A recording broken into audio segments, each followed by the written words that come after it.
자, 여러분 안녕하십니까?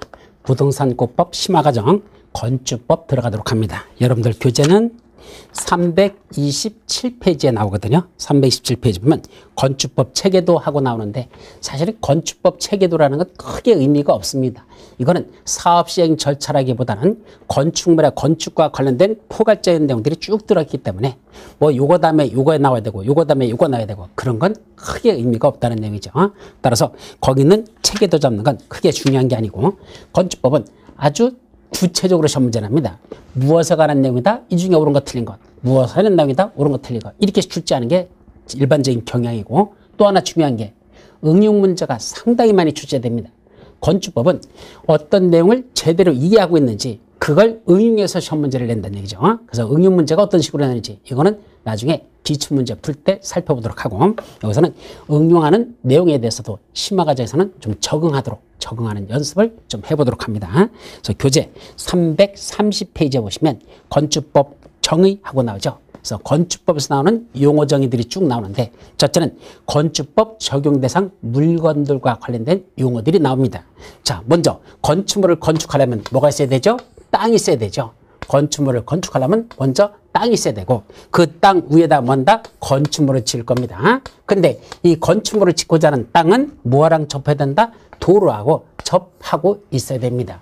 따라서 건축물이 있는 대지는 도로에 접하는 것이 원칙이겠죠. 그러다 보니까 여기 무슨 개념이 나온다? 여기 대지라는 개념이 있어야 될 거고 요 건축물이라는 개념이 있을 것이고 여기 도로라는 개념이 있을 것이다. 이런 일반적인 개념 정리부터 합니다. 그 중에 첫 번째가 대지란 무엇이냐라는 개념이 나오죠. 이 대지란 건축물을 건축할 수 있는 땅을 말한다. 이렇게 얘기하면 안 돼요. 우리 여기 건축법에서 말하는 대지라는 개념은 어디 있는 걸 따온다? 공간정보법에 있는 개념을 따옵니다. 즉 공간정보의 구축 및 관리 등에 관한 법률에 따라 각 필지로 나눈 토지를 뭐랍니까? 그걸 건축법에서는 대지라 그럽니다. 그럼 공간정보법에 가보면 뭐가 있단다? 이렇게 땅들이 이렇게 하나씩 이렇게 나눠져 있습니다. 이렇게 나눠져 있죠. 이걸 뭐란다? 이걸 필지란 말을 쓰고 있죠. 공간정보법에서는 필지란 말을 씁니다. 그걸 우리 건축법에서는 뭐라고 하자? 그걸 대지라고 부르자 이 말입니다. 따라서 우리 과목 중에서 뭔가 지적법을 강의하시는 교수님께서 강의하시다가 중간중간에 무슨 말을 찾는다? 필지라는 말을 찾으면 우리 건축법에서는 그걸 뭐라 부르자? 태지라고 말하자. 따라서 공간정보법에서 각 필지로 나눈 토지 하나하나가 우리 건축법에서는 대지라고 그랬으니까 그 지적법 교수님이 뭐라 부르면 필지라고 말하면 공법 교수님은 옆에서 말한다? 그거 대지라고 하면 된다는 얘기죠. 그러면 하나의 필지가 하나의 대지를 이룬다. 그래서 이걸 뭐라죠? 일필지 일대지 원칙 그럽니다. 하나의 필지가 하나의 대지라는 얘기입니다. 근데 예외가 있습니다. 어떤 왜? 두 필지 이상을 하나의 대지로 보는 경우도 있다. 한 필지가 아니라 두 필지, 세 필지, 네 필지, 두 필지 이상을 하나의 대지를 합쳐서 하나의 대지로 보는 경우도 있고 또 하나 한 필지 이상의 한 필지 또는 두 필지, 그죠? 하나의 필지 이상의 일부를, 그 일부만을 요것만 하나의 대지로 보는 경우도 있더라. 그래서 두 필지를 합쳐서 하나의 대지로 보는 경우도 있고 한 필지의 일부 또는 두 필지의 일부, 요 일부분만을 요것만 하나의 대지로 보는 경우가 있더라. 라고 해서 거기 쭉 가나다라마, 왜 가나다라, 가나다라마, 가나다라마 해서 6가지, 5가지가 쭉 나오는데 글쎄 말입니다. 이거는 이상하게 시험 문제가 잘 안 나더라고요. 그래서 최근에는 시험 문제가 거의 출제되지 않았었는데 그거는 한번 여러분들이 읽었으면 있으면 읽어도록 합니다. 자, 두 번째 도로라는 개념이 나죠. 도로. 여기서 도로는 무슨 법상의 도로를 말한다? 건축법상의 도로를 말하는 겁니다. 그럼 건축법상의 도로가 되기 위해서는 원칙적으로 건축법상의 도로가 되는 건 원칙, 예외 이렇게 일단 나누자. 그래서 원칙은 뭐가 건축법상의 도로입니까? 원래는 건축법상 도로가 되려면 보행과 자동차 통행이 가능해야 됩니다. 즉 두 가지가 다 가능해야 돼. 자동차 보행 또는 자동차 통행하면 돼. 보행과 자동차 통행이 뭐란다? 가능하더라. 그래서 보행도 가능하고 자동차 통행도 가능하면서 원칙적으로 너비는 몇 미터가 된다? 4m 이상이 돼야 됩니다. 너비는 4m 이상 되는 그러한 도로 중에서 이런 도로, 저런 도로. 즉 보행과 자동차 통행이 가능하면서 너비는 4m 이상 돼야 된다라는 걸 대전제를 해놓고 이런 도로 중에서 1번 도로, 2번 도로 이렇게 나눠져서 1번 도로는 도로법이나 사도법이나 국토위계 및 이용에 관한 법률이나 각종 법령에서 뭐라던가 도로라고 신설 또는 변경에 관한 고시를 했다면 법령에서 도로라고 고시한 것이 있다면 그것도 건축법에서는 그것도 건축법상 도로로 보자 이 말입니다. 다시 말하면 각종 법령에서 도로라고 고시한 것들 중에서 보행과 자동차 통행이 가능하면서 너비는 4m 이상 된다면 그것도 건축법상의 도로입니다. 따라서 다른 법령에서 고시했는데 너비가 4m가 안 됩니다. 3m밖에 안 됩니다. 원칙적으로 건축법상의 도로가 아닙니다. 또 각종 법령에서 도로라고 고시했는데 보행이 불가능합니다. 예를 들면 자동차 전용도로. 자동차 전용도로는 보행을 못하게 됐잖아. 그것들은 그 해당 법령에서는 그 국토위계 및 이용에 관한 법률이나 도로법에서는 도로가 될지언정 우리 건축법에서는 도로라 볼 수 없습니다. 따라서 보행이 불가능하면 절대로 건축법상의 도로가 될 수 없다라. 이게 대원칙이라는 얘기입니다. 보행이 불가능해. 그럼 자동차 통행은 원칙은 가능해야 돼. 근데 여기 예외 보면 자동차 통행이 불가능해도 건축법상의 도로가 되는 경우가 예외 있기 때문에 보행은 반드시 가능해야 되고 자동차 통행은 원칙적으로는 가능해야 건축법상의 도로지만 예외적으로 자동차 통행이 불가능해도 건축법상의 도로가 되는 경우는 있다. 그렇게 정리해 두시기 바랍니다. 그럼 두 번째는 건축 허가를 받거나 건축 신고 시에 허가나 신고 시에 위치를 정하여 위치를 지정해서 정한 도로가 있습니다. 위치를 지정했다면 그것도 건축법상의 도로가 되죠. 이거는요 법령에서 정한 도로는 아니야. 따라서 이건 우리가 흔히 소방도로라고 하는데 건축 허가를 받게서 또는 건축 신고를 위해서 도로랑 접하고 있는 대지가 된다. 따라서 그건 법령으로 정한 도로는 아니지만 이건 법령에서 정한 도로는 아니지만 건축 허가 받거나 건축 신고 시에 위치를 정하여 공고했다면 그것도 건축법상의 도로가 될 수 있는데 이것도 보행 및 자동차 통행이 가능해야 되고 너비는 4m 이상은 돼야 된다는 걸 전제를 해야 됩니다. 자, 그런데 다음 페이지에 예외가 있습니다. 그럼 첫째는 뭐죠? 차량 통행이 불가능해도 그래도 건축법상의 도로가 되는 경우가 있습니다. 이때 원칙적으로 너비는 3m 이상을 요구합니다. 뭐 2m인 경우도 있지만 원칙은 3m 이상이면서 차량 통행이 불가능한 경우 가능하죠. 또 하나 막다른 도로가 있습니다. 이때 막다르다는 건 막다른 도로는 더 이상 앞으로 진행할 수 없는 도로를 말한단다. 그래서 이것도 그림으로 그리면 이런 거였었죠. 자, 가고 오고 통행도로, 통과도로라고 하죠. 이 통과도로가 있는데 가다가 일리 쑥 들어갔더니 앞이 더 이상 진행할 수 없게 막겠습니다. 이런 도로를 뭐라 부른다? 이걸 막다른 도로를 한다는 얘기입니다. 근데 이건 원래는 통행이 불가능하기 때문에 이건 통행이 아니잖아. 일방적으로만 다니지. 왔다 갔다가 안 되잖아. 통행이란 갔다 왔다. 이게 통행이거든요. 안 되죠. 그래도 건축법상의 도로가 되는 경우가 있습니다. 이때 이 너비에 따른 이 길이에 따라서 너비가 일정 규모 이상 되네.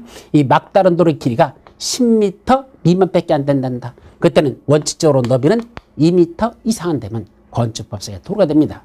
그럼 이 막다른 도로의 길이가 10m 이상 35m 미만이라면 그때는 너비가 3m 이상 되면 건축법상의 도로가 될 수 있죠.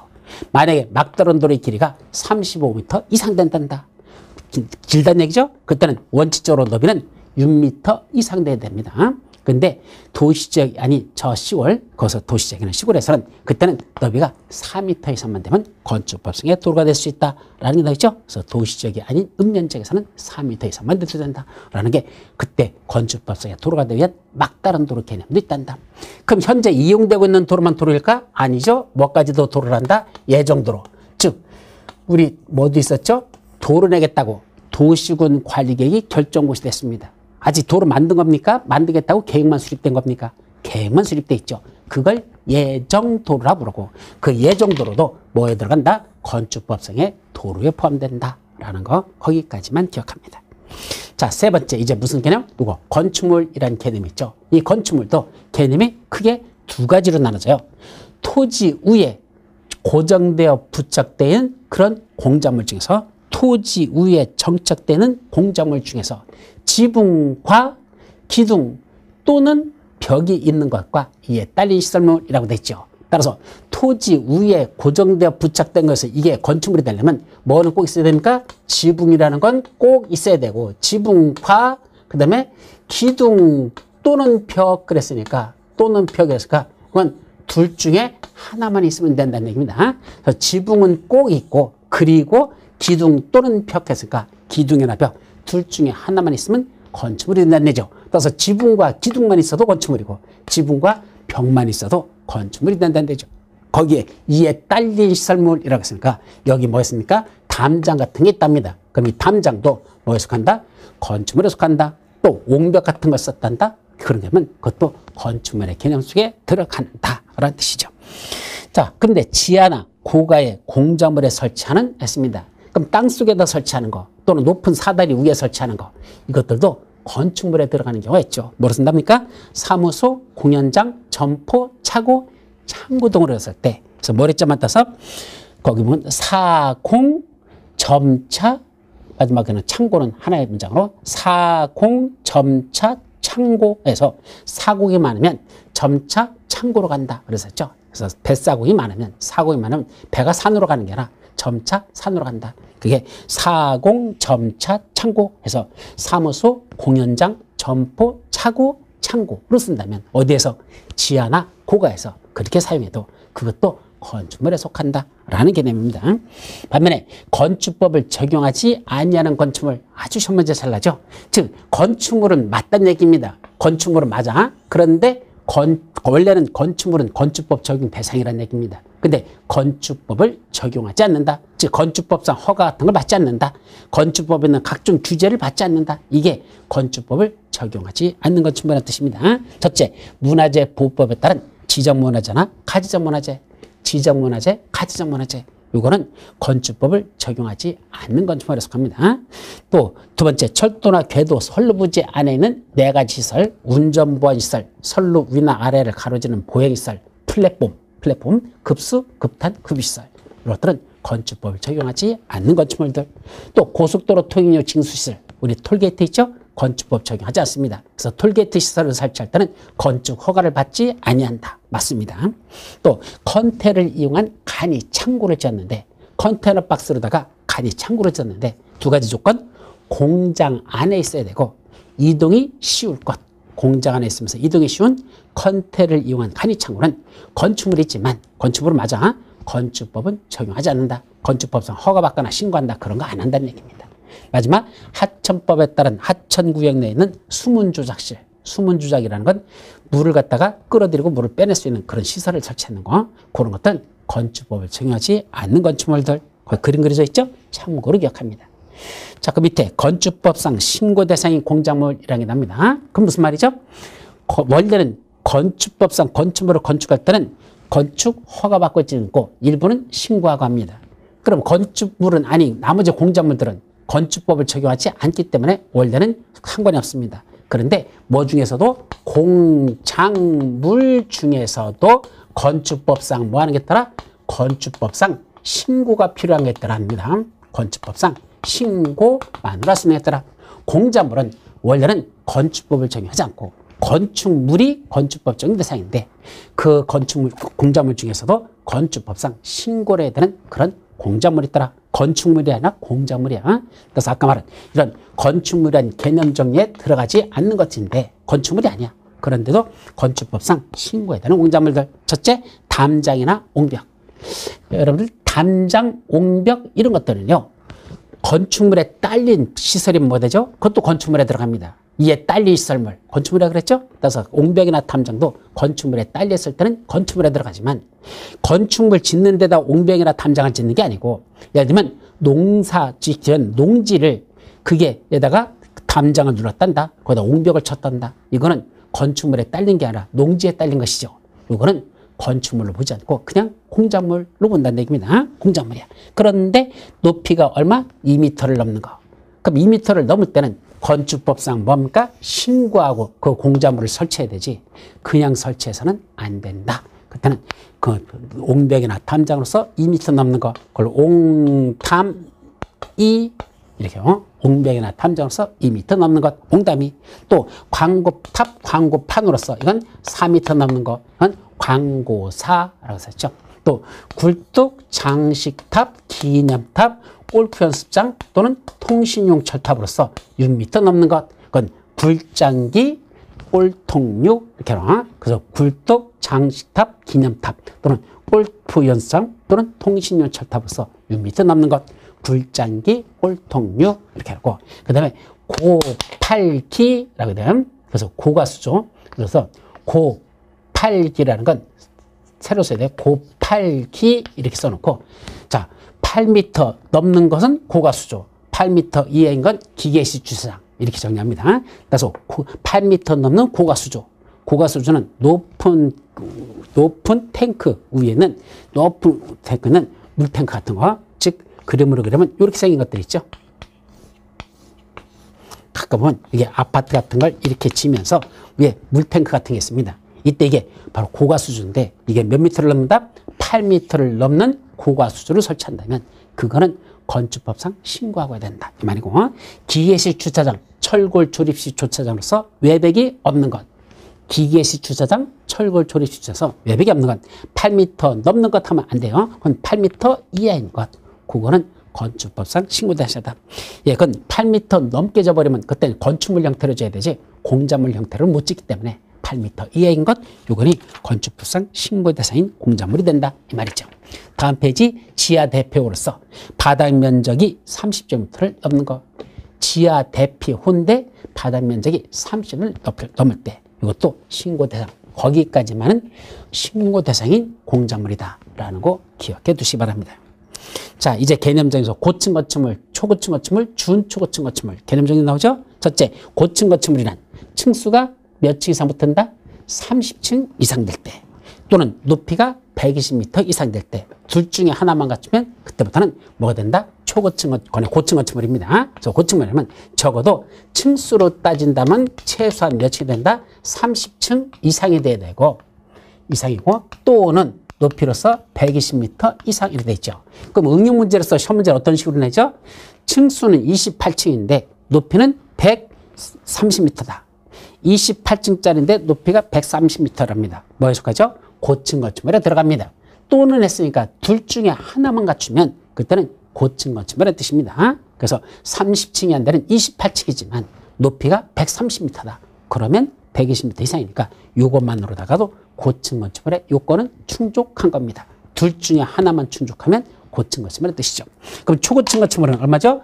층수가 50층 이상 되거나 또는 높이가 5, 4, 20, 200m 이상 될 때 그때부터는 이건 초고층 건축물입니다. 그러면 잘 보세요. 30층 이상부터는 고층이라고 그랬죠. 근데 그 중에서 50층 이상은 이것부터는 초고층이 된다 이 말입니다. 초고층이야. 초고층 건축물. 자, 그리고 120m 이상부터는 고층인데 200m 이상부터는 초고층이죠. 그럼 결국 이놈의 고층이라는 건 어떤 의미를 갖는 거죠? 초고층이라는 개념을 포함하고 있는 겁니다. 사실은 고층 건축물 개념 속에 초고층 건축물이 포함되어 있다는 얘기입니다. 그러면 고층 건축물 중에서 초고층 건축물이 아닌 것, 그러면 고층 건축물 중에서 초고층 건축물이 아니라면 어디를 말합니까? 요 사이 30층 이상부터 50층 미만, 또는 120m 이상부터 200m 미만, 요 중간에 있는 걸 뭐란다? 준, 초, 고층 건축물 이렇게 표현하죠. 따라서 결국은 고층 건축물이라는 개념은 둘로 나눠지는 거죠. 49층 또는 200m 미만까지는 준, 초고층 건축물에 들어가고 50층 이상부터 200m 이상부터는 초고층 건축물에 들어간다. 결국 고층 건축물이 준, 초고층 건축물과 초고층 건축물로 나눠진다. 이런 의미와 똑같은 겁니다. 그래서 개념 정의를 여러분들이 잘 해두도록 합니다. 그 밑에 부수 건축물이란 주된 건축물과 같은 대지 안에 있어야 돼. 따라서 우리 시골에 가면 농가주택 있죠? 뒤에 가보면 헛간, 뒷간이라는 게 있습니다. 이 헛간, 뒷간을 그것은 부수 건축물이라고 하는 겁니다. 그래서 부수 건축물은 주된 건축물과 같은 대지 안에 있어야 되고, 그때 그 주된 건축물을 이용 또는 관리하는데 필요한 건축물, 이거를 부수 건축물이 한단다. 거기 부수 용도라고 나오죠. 그래서 부수 용도는 쭉 열거되어 있는데 아직 시험 문제 한 번도 난 적은 없어. 최근에 들어간 겁니다. 한번 읽어보는 정도로 하십시오. 일곱 번째, 부속 구조물이라는 개념도 있는데 부속 구조물, 구조물 한마디로 환기구, 그냥 이렇게만 정리해 두도록 합니다. 환기구를 말한다. 자, 여덟 번째, 다중이용 건축물. 이거는 시험 문제 여러 번 났었습니다. 다중이용 건축물. 이때 다중이라는 게 뭐죠? 많을 자, 군중자야. 많은 군중들이 이용하는 건축물. 그걸 다중이용 건축물이라고 표현하는 거죠. 그때 다중은 몇 가지가 있다? 두 가지가 있다. 이렇게 정리합니다. 그럼 제일 먼저 뭐부터? 옛날에는 불특정 다수인이 이용하는 건축물에서 불특정 다수가 이용한다.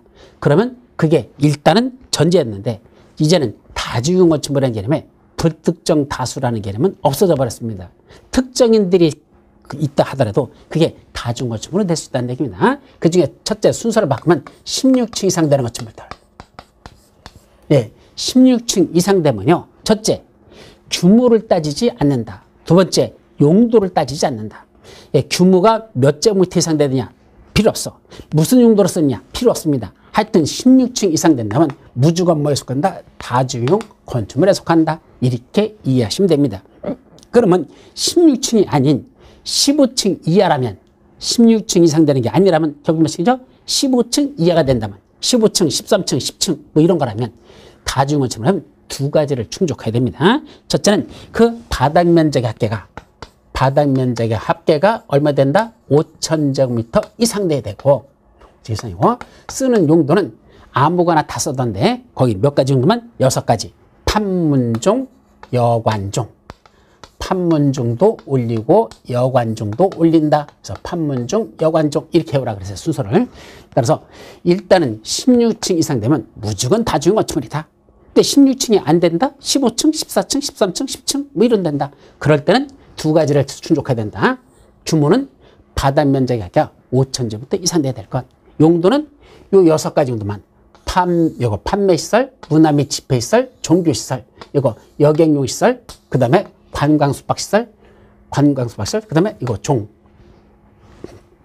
관광숙박시설, 종합병원, 종합병원, 요까지 해서 판문종, 여관종. 다만 여기서 조심할 건 문화 및 집회시설에 뭐는 들어가지 않는다? 동물원하고 식물원은 제외. 동물원, 식물원은 원래 문화 및 집회시설에 들어가지만 여기서는 다중이용시설에는 포함시키지 않는다라는 게 들어있습니다. 바로 여기까지 정리해서 요 바닥 면적이 5,000제곱 이상 되는 판매시설, 문화 및 집회시설에서 동식물원은 빼고 나머지들 종교시설, 그다음에 여객용시설, 관광숙박시설, 종합병원 이렇게 들어가는 것들은 이건 다중이용 건축물에 속한다. 그렇게만 기억해 두시고 그 중에 다시 이런 건데 바닥 면적이 5,000이 아니라 바닥 면적이 1,000제곱미터 이상 된다면 요런 시설, 판문점, 여관점 플러스 알파 더 들어가. 이런 것들은 준 다중이용 건축물에 속한단다.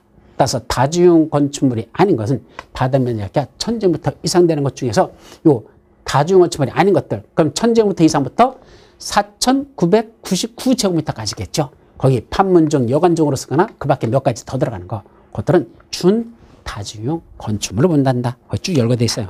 그 정도만 개념 정리하십시오. 다음 페이지. 특수구조건축물이라는 개념이 맞죠. 이것도 기억해 둬야 돼요. 이때 특수구조건축물이라는 개념은 한마디로 말하면 위험한 건축물이라는 얘기입니다. 구조가 구조적으로 안전하지 못하다. 특수구조건축물이 그런 뜻이야. 따라서 이건 위험성이 있더라. 그죠? 첫째는 한쪽 끝은 고정되고 다른 끝은 지지되지 아니함 도, 차형 등의 외벽의 중심선으로부터 3m 이상 돌출됐다. 자, 이거는 어떻게 정의하라 했죠? 자, 어떤 건축물이 여기 이렇게 있다. 이게 외벽이라고 가정하죠. 벽 두께가 있어. 이렇게 있습니다. 그런데 이때 여기에 뭐가 있습니까? 보나 차양이 이렇게 돌출되어 있다는 얘기입니다. 보나 차양이 돌출되어 있어. 그럼 사람이 여기에 이렇게 서 있을 수 있다 그랬죠. 자, 그런데 자, 한쪽 끝은 고정되는 건 벽에 붙어 있다는 얘기입니다. 다른 한쪽 끝은 이쪽은 지지되지 아니한 보차양이라고 했습니다. 보나 또는 차양이라고 그랬습니다. 그런데 이게 한쪽 끝은 지지되지 않았다는 건 이렇게 받쳐주는 기둥 같은 게 없다는 얘기입니다. 그냥 길쭉하게 이렇게 나와 있다는 얘기죠. 그런데 외벽의 중심선으로부터 여기로부터 이게 이렇게 돌출된 게 몇 미터입니까? 3m 이상 돌출된 이런 보나 차양이 있다면 이런 건축물은 무슨 건축물이다? 특수구조 건축물입니다. 왜냐하면 사람이 밑에 있는데 이 보나 차양이 3m 이상 돌출됐다면 많이 이렇게 삐져나온 거죠. 그런 상태에서 뚝 떨어지면 어떻게 돼요? 뚝 떨어지면 밑에 있는 사람 찍 깔려 죽는다 그랬습니다. 위험한 거죠. 그래서 이런 건축물은 특수구조 건축물로 보자 이겁니다.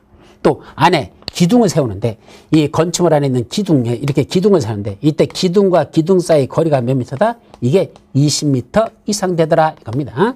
기둥과 기둥 사이가 20m 이상 되면 이것도 무슨 건축물?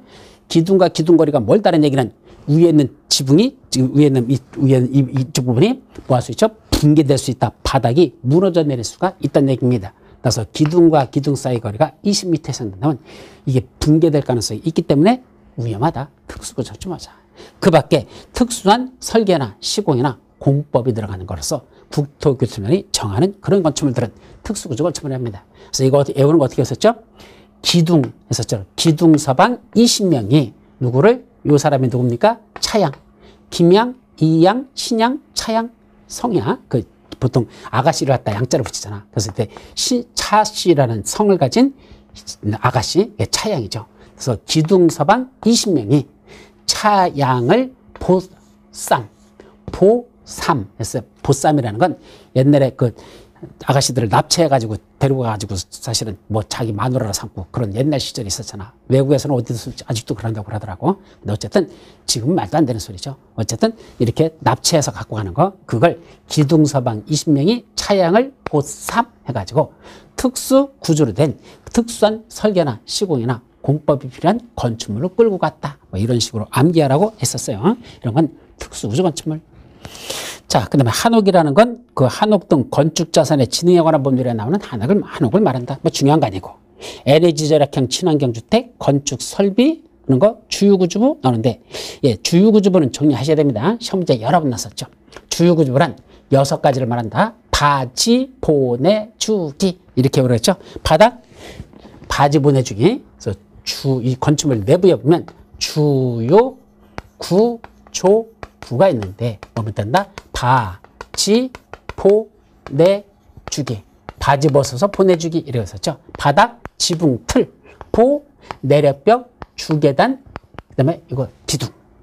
그래서 바닥, 지붕, 틀, 보, 내력벽, 주계단, 기둥. 예, 요거를 바지 보내주기를 우리 주유구조를 한단다. 근데 주유구조에 속하지 않는 게 있습니다. 바닥 중에서 무슨 바닥이 있었죠? 바지 보내주기에서 그 바닥 중에서 최하층 바닥, 그 밑에 있는 거. 최하층 바닥은 무너져 내릴 염려가 없기 때문에 이건 주유구조에 속하지 않습니다. 그래서 최하층 바닥에서 요거, 그 다음에 계단 중에 주계단 말고 무슨 계단 있죠? 사익계단. 사익계단이나 그 옥외계단. 옥외계단이라고 했습니다. 이 옥외계단은 즉 건축물의 바깥쪽 보면 건축물에 이렇게 해서 입체적으로 그리면 건물이 이렇게 있다고 치자. 그럼 이때 요 바깥쪽에 여기에 설치되는 계단들이 있습니다. 요 바깥쪽으로. 그때 이 바깥쪽에 설치되는 이 계단들은 뭐에 속하지 않는다? 이건 주유구조에 속하지 않습니다. 그래서 저 건축물 옆 벽에 붙어 있는 그 옥외 계단, 이건 주유구조로 한다. 그래서 최하층 바닥에서 옥외 계단을 타고 올라가면 뭐 사이로다? 그 옥외 계단을 타고 올라가면 그때 작은 보 사이로 해서 작은 보라는 거죠. 이때 보가 뭐라겠죠? 보라는 게 대들보. 그래서 이제 대들보, 그래서 작은 보, 사익기둥, 기둥 중에서 사익기둥 이라고 있으면 그런 것들 주요에 속한다. 사이로 뭐가 보인다? 차양이 보인다. 예, 차양. 이런 것들은 주요에 속하지 않습니다. 그래서 최하층 바닥에서 옥외 계단을 올라가면 작은 보 사이로 차양이 보인다. 그랬었습니다. 그래서 이런 것들은 주유구조에 속하지 않는다. 주유구조에 속하지 않는 것들, 그것도 여러분들이 꼭 정리해 두시기 바랍니다. 자, 거실이란 건축물 안에서 주거 기능만 하는 게 거실이 아니고 거주, 직무, 작업, 집회, 오락 등도 다 거실의 개념에 들어갑니다. 그래서 거주, 직무, 집회, 오락 그 등을 하면 그것도 다 거실에 속한다. 자, 발코니란 개념 정리. 건축물의 내부와 외부를 연결하는 완충 공간으로서 건축물의 내부는 어디부터 내부가 되죠? 바로 아파트를 따르면 그 베란다 문 열고 나가는 그 베란다 문 있죠? 바로 그 베란다에 있는 그 거실에 있는 유리창, 여기가 바로 내부가 되는 것이고 그 문 열고 밖으로 나가면 외부가 되는 겁니다. 그때 내부와 외부를 연결한 완충 공간으로서 전망이나 휴식 등의 목적으로 건축물 외벽에 접하여 부가적으로 설치한다. 그 외벽이 어디라는 얘기야? 바로 거실에 있는 베란다 유리창. 그게 외벽이고 거기서부터 바깥쪽으로 부가적으로 더 뻗어서 나가 있는 이 부분이 그걸 여기서는 발코니라고 개념 정의하자. 다만 주택에 설치되는 발코니는 일부 뭐를 쓸 수 있다? 거실이나 침실이나 창고 등의 용도로 사용할 수 있습니다. 이걸 발코니 확장 공사라고 하죠. 그래서 발코니를 터가지고 더 넓혀서 거실이나 침실이나 또는 창고 등으로 활용할 수가 있습니다. 자, 17번에 지하층이라는 개념, 이것도 시험 문제에서 응용 문제로 잘 납니다. 그래서 지하층이라는 개념은 정확히 정리해야 됩니다. 그러면 이때 지하층도 어떤 건축물이 하나 있다면 이게 지상층이냐 지하층이냐 한번 따져보자. 자, 이게 이제 저건 옥상 바닥이고 이건 이제 2층 바닥이 되겠죠. 1층으로 따지면 천정이 되고 2층으로 따지면 바닥이 됩니다. 자, 그러면 이때 한계층이라는 개념은 어떤 게 한계층이죠? 그 바닥 구주체 윗면으로부터 위층 바닥 구주체 윗면까지 이게 한계층이 됩니다. 위에도 마찬가지로 여기서부터 이렇게 해가지고 위에까지 이렇게 올라가는 여기까지를 한계층으로 봅니다. 자, 그러면 어떻게 개념 정리했습니까? 지하층이라는 개념이 나오려면 뭐가 나오죠? 지표면이 먼저 나와야 됩니다. 만약에 지표면이 여기를 지나고 있다고 가정해보죠. 그럼 어떻게 되죠? 요거는 당연히 지하층이고 요거는 지하층인지 지상층인지 따져봐야 됩니다. 만약에 지표면이 여기 있다면 당연히 1층 건축물, 2층 건축물 이건 당연히 둘 다 지상 건축물이 되죠. 근데 지표면이 이렇게 지나고 있더라. 이게 지표면이랍니다. 지표면이 이렇게 지나.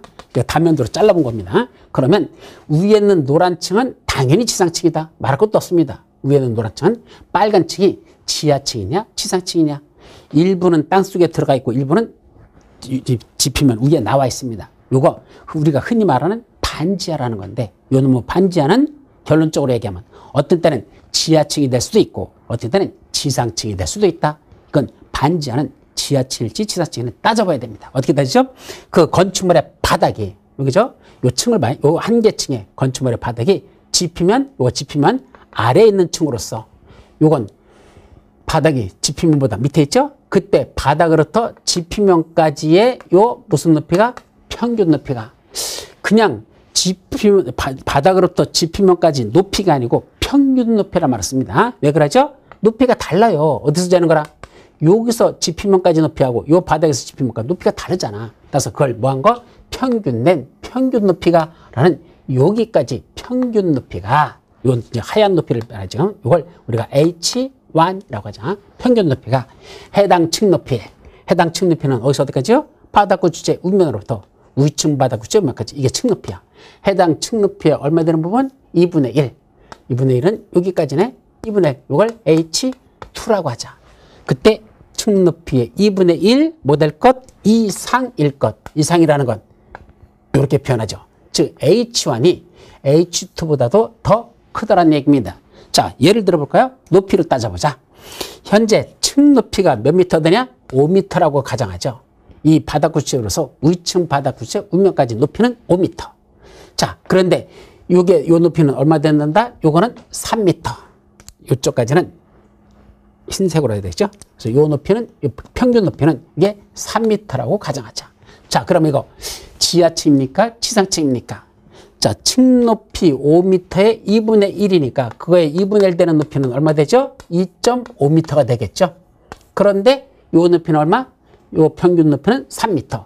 층 높이의 2분의 1 되는 건 2.5m. 그럼 3m가 더 높습니까? 2.5m가 더 높습니까?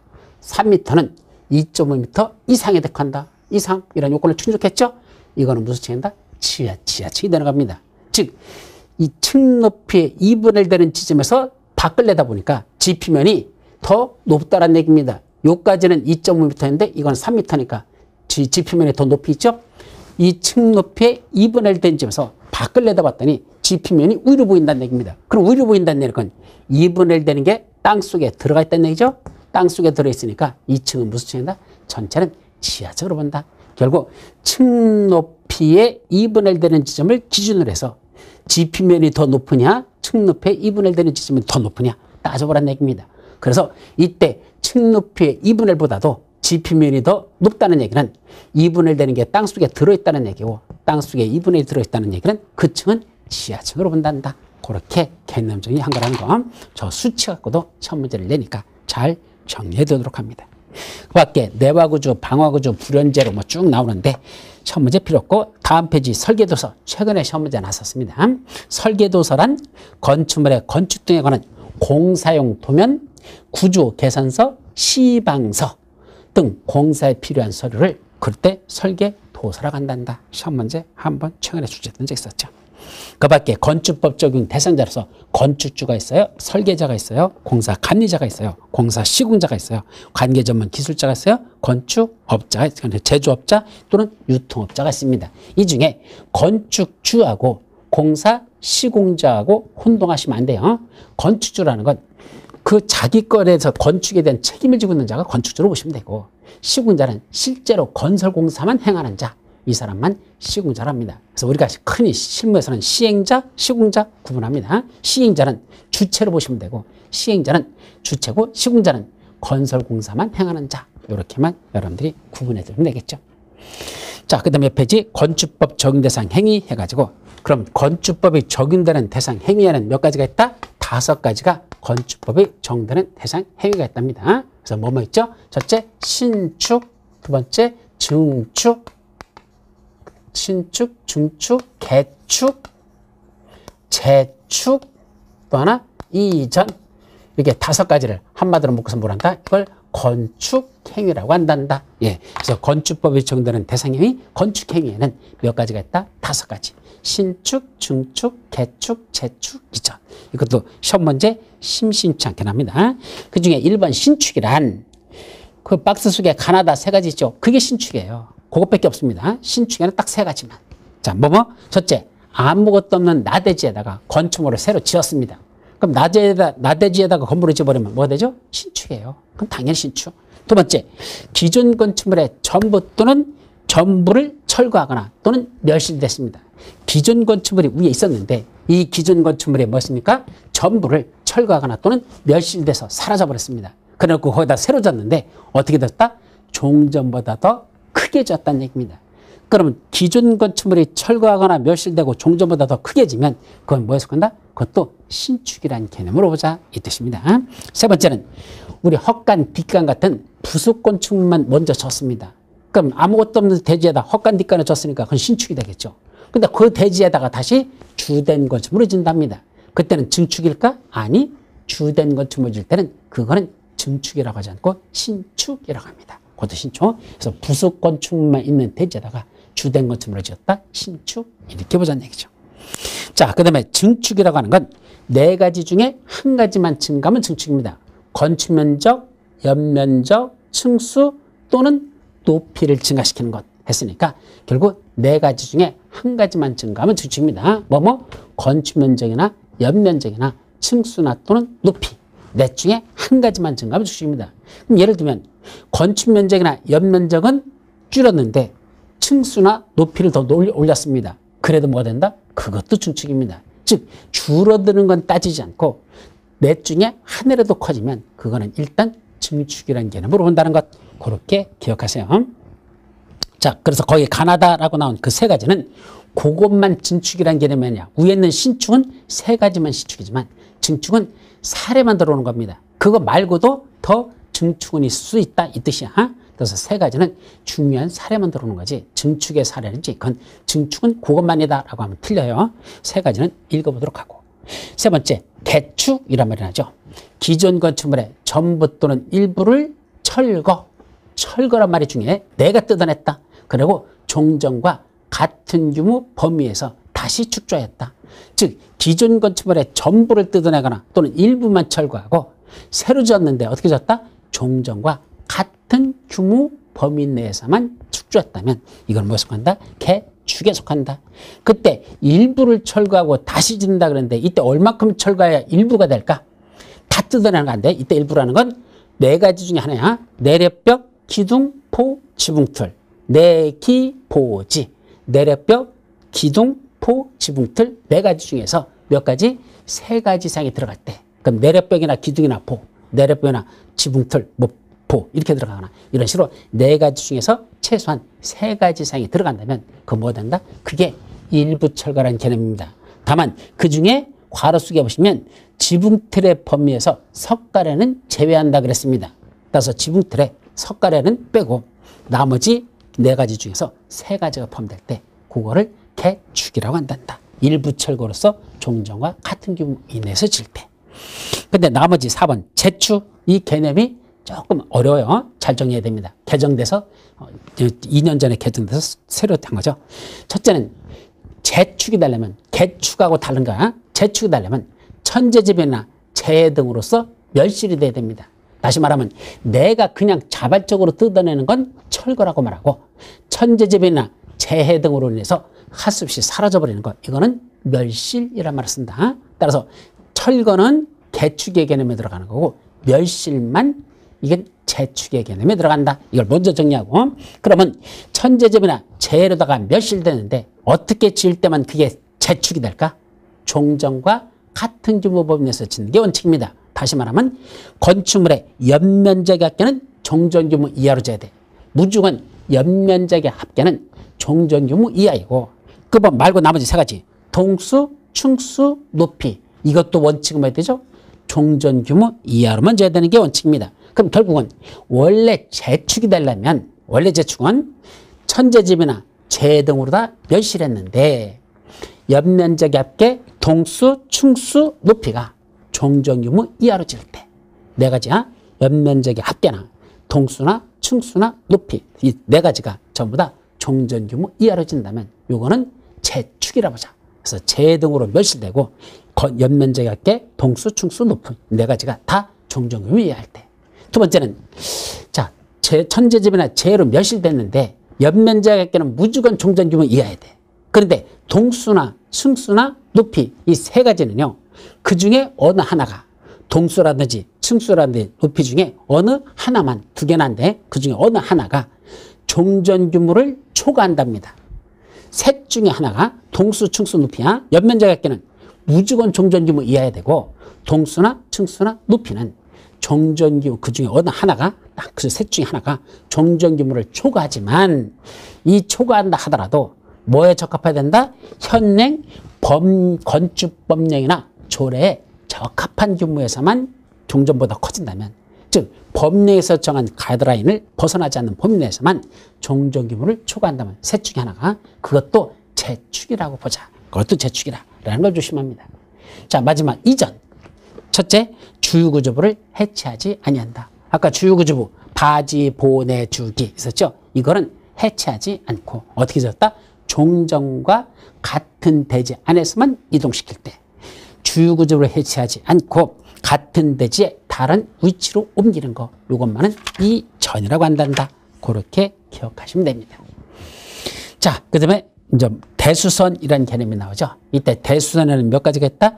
9가지가 현재 연결되어 있어. 그래서 대수선이란 건축물의 기둥, 포, 내력벽, 주계단 등의 구조나 외부 형태를 뭐하는 거? 수선, 변경하거나 증설하는 거. 수선, 변경, 증설 이런 걸 한마디로 대수선이 한다. 그리고 대수선이 몇 가지 했다? 9가지. 머리점 맡아서 내기, 보지, 방주, 미담아 이렇게요. 내기, 보지, 방주, 미담아 9가지 했다. 첫째, 내력벽. 내력벽이란 힘을 받는 벽이다 그랬죠? 위에서 찍어 누르는 힘을 받쳐주는 기둥 역할하는 벽을 내력벽이라고 합니다. 그 내력벽을 증설 또는 해체한다. 이건 규모를 따지지 않아. 몇 제미터라는 규모가 없이 그냥 내력벽을 새로 만든다 또는 종전했던 벽을 철거한다. 증설 또는 해체하거나 또 하나 30제미터 이상 수선 또는 변경하는 거 이거는 대수선입니다.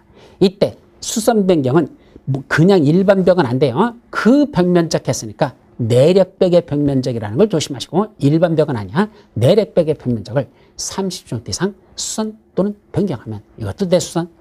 두 번째는 기둥이나 기둥, 포, 지붕틀 2, 3, 4는 똑같아. 기둥이나 포나 지붕틀은 증설 또는 해체하거나 몇 개 이상 3개 이상 수선 또는 변경할 때 그건 대수선입니다. 즉 증설 해체는 1개만 해도 대수선이고 수선 변경은 3개 이상 할 때만 대수선이란다. 그게 기둥, 포, 지붕틀입니다. 그 다음에 방화벽 또는 방화구역을 위한 바닥 또는 벽하고 주계단, 피난계단, 특별피난계단 이 세 가지. 그래서 크게 두 가지죠. 방화벽 또는 방화구에 의한 바닥 또는 벽하고 또 하나 주계단, 피난계단, 특별피난계단 이것들은 증설 또는 해체하거나 수선 또는 변경하는 걸 다 대수선. 이때는 3개 이상 수선 또는 변경이 안 들어가요. 한 개만이라도 수선 또는 변경해도 이것도 대수선이다 라는 의미라는 것. 1번, 7번 미관죽에서 건축물의 외부 형태를 변경하는 거 이거는 삭제시켰어야 됩니다. 왜냐하면 우리 국토법에 나오는 용도지구 중에서 미관지구라는 건 없어졌거든요. 따라서 모든 법에서 다 사라졌는데 건축법에 아직도 이것만 나게 됐어. 이건 실수한 겁니다. 그래서 이건 7번은 외우지 않아도 된다 이 말이고. 8번 다가구 주택에 가거나 다세대 주택의 세대 간 경계벽. 세대와 세대를 나누는 것, 즉 니들 집과 우리 집을 나누는 공동으로 쓰는 벽 있죠? 이걸 경계벽이라는데 이 경계벽을 증설 또는 해체하거나 수선 또는 변경하는 건 대수선입니다. 다른 주택은 안 들어가. 다가구하고 다세주택만 연립이라든지 아파트 같은 건 안 들어갑니다. 그래서 다가구나 다세대 주택에 세대와 세대, 가구와 가구를 나누는 경계벽을 증설 또는 해체하거나 수선 변경하면 대수선. 마지막 건축물의 외벽에 사용하는 마감재들.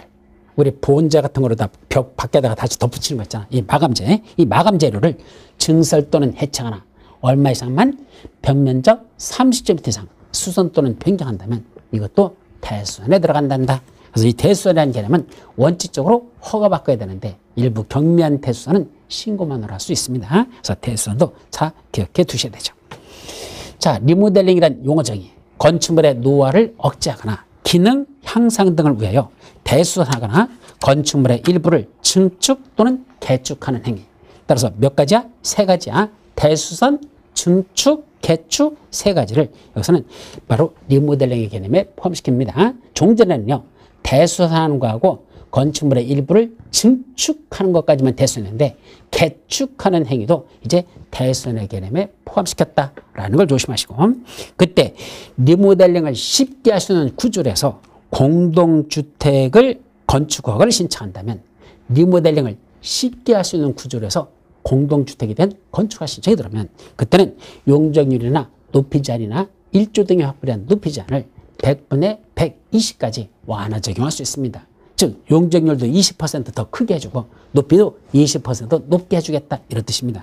그게 바로 리모델링을 쉽게 할 수 있는 구조에서 건축허가 신청이 들어왔을 때만 공동주택에 대해서 그때는 용적률이나 높이 제한이나 1조 등의 확보에 대한 높이 제한을 얼마까지 완화한다? 100분의 120까지 완화 적용할 수 있습니다. 자, 그것까지만 기억해 두시죠.